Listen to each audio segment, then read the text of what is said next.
It's hard, so I don't wanna. So roll back. My friend Beth and I co-founded an internet strategy and web development company in October of 1995. I mean, we had to teach people what the internet was before we could sell them a website. That was a long time ago, and we did that for 14 years together, and and Beth ran it for another decade. And so I've been involved and I share that story because I've been involved in internet and websites for a very long time. And one of my websites, the one that for the work that Elaine and I do together, Touchstone Coaching, needs to be redesigned. And I don't want to. I noticed that for the last year, I've been avoiding it because I've got to rethink the whole thing. I've got to redesign the whole thing. And Elaine and I want it to incorporate. We have two new coaches joining the company. Our youngest and eldest child are both in the midst of coach certification right now, and they're going to be joining that site. We have AI coaches that we're launching that we want to be promoted from that site. We want speaker pages up there. So there's a lot to do, and I'm noticing I'm resisting it even though I did it for a decade and a half, I'm resisting it because it's hard. So clearly, I have made up that it's going to be hard. Congratulations. If you decide it's going to be hard, it's going to be. I have those conversations with my clients all the time, and I'm doing the same damn thing.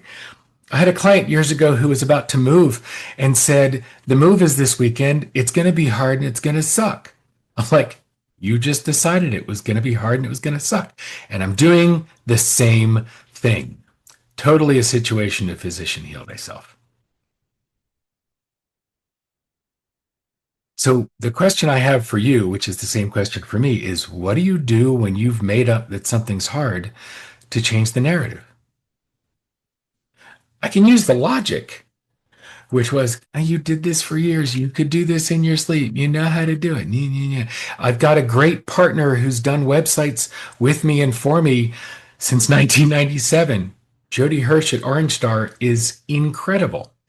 And I could give myself all the logic. Clearly, that hasn't worked. So now that I'm aware that I've been avoiding it because I decided it's hard and it's going to suck, is what will this look like when it's easy?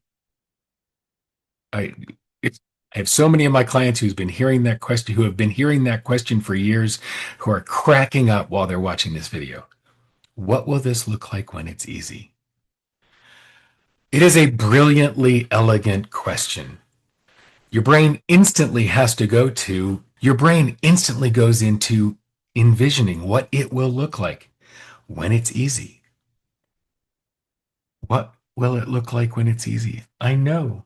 I know how to draw the mind maps. I know how to squiggle out what it is that I want to see. I know how to create the approach that I want, what I want for the visitor, what I want for the people who encounter the site and the content, not what I want from them. If you look at your website through the lens of what you want from the people who visit it, it's going to be a horrible site, horrible experience, and horrible return on investment. If you come from the perspective of what do I want for them, you're ahead of everyone else to start with. I know how to do all this. What will it look like when it's easy? Sitting down with my crisp note taker and talking through what I want and then sending that to Jody, and it's done. I love walking through this. This is why coaches need coaches, because we have the same mishigas going through our head that our clients do. And if we don't have somebody to reflect it back, that's why coaches need coaches. So yeah, the new Touchstone coaching site will be up shortly. What will this look like when it's easy? It's amazing how much that works. What are you making hard that doesn't need to be hard?